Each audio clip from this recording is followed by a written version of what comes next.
Kurze Frage zum Start. Hast du schon mal tote Oma bestellt und dann gemerkt, das ist wirklich ein Essen?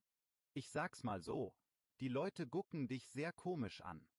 Oh ja, und viele Lernende sagen fröhlich Kummerspeck, aber sie denken nur an Speck. Dabei geht's um Traurigkeit und Essen aus Frust. Das kann schnell schiefgehen.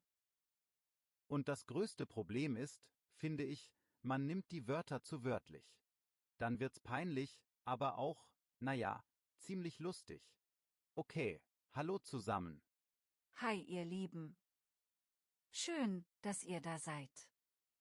Wir sprechen heute über witzige deutsche Ausdrücke, also Worte und Sätze, bei denen man einfach lachen muss. Genau, und wir zeigen, wie ihr sie richtig benutzt, damit es locker klingt und nicht, komisch. Wir machen auch kleine Rollenspiele, damit ihr es sofort probieren könnt. Also, erstes Wort, das echt viele kennen, Kummerspeck. Das bedeutet, man nimmt zu, weil man traurig ist und dann viel isst, so Schokolade oder Pizza. Ja, und bitte nicht sagen, ich esse Kummerspeck während der Party, nur weil es Speck auf dem Tisch gibt. Das klingt, als wärst du traurig, weißt du? Genau. Eine Hörerin hat mal erzählt, sie sagte als Kind stolz, ich hab Kummerspeck, alle lachten, aber die Oma meinte dann leise, oh je, was ist denn los, voll das Missverständnis. Zweites Wort, Schnapsidee. Das ist eine Idee, die total verrückt ist, oft nicht so klug. Man sagt das freundlich, meistens mit einem Lachen. Kurzes Rollenspiel, ja? Ich spiel mal die Freundin, die eine wilde Idee hat. Und du bist der Freund, der ein bisschen vernünftig ist. Okay, los. Tim, lass uns morgen früh um 5 auf den Berg laufen und dann noch im Fluss schwimmen. Julia, das klingt nach ner Schnapsidee. Können wir nicht erst mal Kaffee trinken und dann sehen, wie's Wetter ist? Perfekt. So benutzt Mo. Es ist nicht böse, eher liebevoll frech. Und ja, oft stimmt's leider, haha. Drittes Wort, verschlimmbessern. Das ist super. Du willst etwas besser machen, aber es wird schlimmer. Wie wenn du die Suppe salzt und, noch mehr salzt. Oder du änderst ein Dokument, und plötzlich sind 3 Fehler drin. Dann sag ich, oh nein, jetzt hab ich es verschlimmbessert, das passt total in den Alltag. Viertes Wort, Ohrwurm. Das ist ein Lied, das im Kopf bleibt, den ganzen Tag. Und du wirst es einfach nicht los, egal was du machst. Ich hab gerade einen Ohrwurm von diesem Sommerhüt, oh Mann. Und jetzt hab ich ihn auch dir gegeben, oder? Sorry, nicht sorry.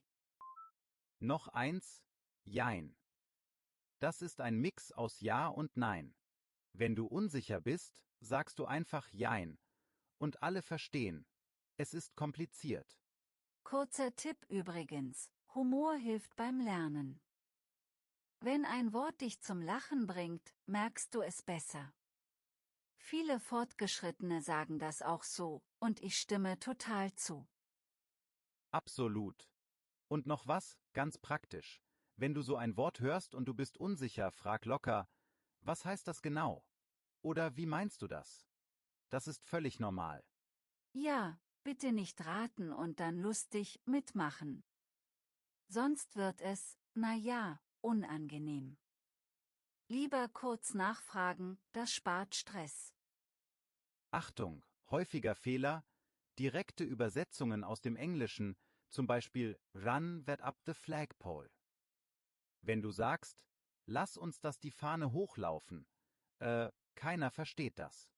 Sag stattdessen einfach, wir testen das mal oder wir probieren das aus. Das klingt natürlich und macht null Probleme. Kurze Geschichte aus einer Nachricht, die ich mal gelesen habe. Jemand war in einer Mensa in Ostdeutschland und rief, Haha, tote Oma, wie schräg. Die Leute schauten sehr still. Ja, weil tote Oma da ein echtes Gericht ist, mit Blutwurst. Der Name ist krass, aber es ist Tradition. Also bitte nicht lachen, wenn jemand es ernsthaft bestellt. Genau. Manchmal sind die Wörter lustig, aber die Situation ist ernst. Das ist wichtig, Humor ja, aber mit Gefühl, also Fingerspitzengefühl. Apropos Gefühl, es gibt auch das Wort Fremdschämen. Das ist, wenn dir etwas peinlich ist, obwohl es die andere Person macht. Du leidest einfach mit, so passiv. Bestes Beispiel: Jemand singt super schief im Bus, aber total laut. Ich sitze da und denke, oh Gott, ich fremdschäme mich gerade. Ist aber irgendwie auch süß. Noch ein netter Ausdruck, Drachenfutter. Das ist ein kleines Geschenk nach einem Streit, damit wieder Frieden ist. Schokolade, Blumen, sowas. Ja, das Wort klingt dramatisch, aber die Idee ist nett. Man füttert symbolisch den Drachen, also die Partnerin oder den Partner, damit das Feuer kleiner wird. Mini-Rollenspiel Nummer 2, ganz kurz. Du hast vergessen, den Müll rauszubringen, und ich bin sauer. Ok, los. Also Tim, echt jetzt? Der Müll stinkt seit gestern. Ja, ja, tut mir leid. Hier, ein kleines Drachenfutter, dein Lieblingscroissant. Frieden. Na gut, aber nur dieses Mal, siehst du? Es ist spielerisch, aber funktioniert oft wirklich. Bevor wir weitermachen, kurzer Check. Was bedeutet nochmal Kummerspeck? Also, Mini-Quiz für alle. Na klar, es ist das Extragewicht, weil man aus Kummer zu viel isst. Nicht nur Speck auf dem Teller, sondern echtes Frustessen. Und Schnapsidee. Was war das? Richtig. Eine verrückte, nicht so kluge Idee, meist gesagt mit Humor. Top! Wenn ihr das noch wisst, seid ihr voll dabei. Weiter geht's mit ein paar Stolpersteinen und noch mehr Spaß. Es gibt Wörter, die witzig klingen, aber man nutzt sie besser nicht überall. Zum Beispiel erfundene Sachen wie AschenbechersternInnen als Witz über Sprache. Manche finden das lustig, andere nicht. Genau, das spaltet die Meinungen. Für uns hier gilt, bleibt freundlich, lest die Stimmung im Raum. Humor ist super, aber respektvoll, ja? Noch ein Klassiker, Sitzfleisch. Das bedeutet, du kannst lange sitzen und arbeiten, ohne Pause. Es klingt irgendwie komisch, aber es ist positiv gemeint. Zum Beispiel, für diese Steuererklärung brauchst du echt Sitzfleisch, das ist ein gutes, praktisches Wort. Nicht beleidigend, eher bewundernd. Dann Luftschloss. Das ist ein Traum, der schön ist, aber nicht real. Ein Plan ohne Boden, also nur in der Luft. Ich sag oft, ach, mein kleines Luftschloss, ein Kaffee am Meer, nett, aber im Moment nicht möglich. Trotzdem macht es Spaß, darüber zu reden. Und ich liebe Kuddelmuddel. Das ist ein Durcheinander. Der Schreibtisch ist voll, die Kabel sind überall, alles ist Kuddelmuddel. Klingt schon chaotisch, oder? Total. Und verpeilt ist auch gut. Das heißt, du bist unorganisiert, ein bisschen neben der Spur. Sorry, ich bin heute verpeilt, ich hab den Termin vergessen. Kurzer Tipp. Viele dieser Wörter passen super in Gespräche mit Freunden, aber eher nicht in eine formelle E-Mail an die Chefin. Da lieber neutral schreiben. Richtig. In der Freizeit, locker und bunt. Im Büro, klar und höflich. Du kannst aber manchmal ein kleines, harmloses Wort nutzen, wenn die Beziehung entspannt ist. Apropos harmlos. Feierabendbier ist eigentlich süß. Es heißt, ein Bier nach der Arbeit zum Entspannen. Das zeigt, der Tag ist vorbei und man chillt. Und wenn du keinen Alkohol trinkst, sagst du einfach Feierabendtee. Das ist genauso nett, und alle verstehen den Witz. Noch ein Lerntrick, den viele Experts teilen: Umarme die komischen Wörter wirklich. Diese kleinen Bilder im Kopf, also Speck, Drachen, Luftschlösser, helfen beim Merken. Ja, Emotionen kleben am Wort. Wenn du lachst, speicherst du es leichter. Das ist wie ein Foto im Kopf, jedes Mal, wenn du es hörst. Aber bitte, nimm Kummerspeck nicht zu leicht. Manche Menschen haben wirklich Stress und essen dann viel. Also, ein bisschen vorsichtig sein, empathisch bleiben. Genau, Humor ohne Herz ist kalt. Mach lieber einen kleinen Witz über dich selbst, nicht über andere. Das kommt immer besser an. Wollen wir noch ein Mini-Rollenspiel? Diesmal mit Fremdschämen und Jein. Ich starte einfach mal und du fällst mir rein, okay? Klar, leg los. Hast du gestern die Talentshow gesehen? Ich musste mich so fremdschämen. Jein. Ich fand's peinlich, aber irgendwie süß.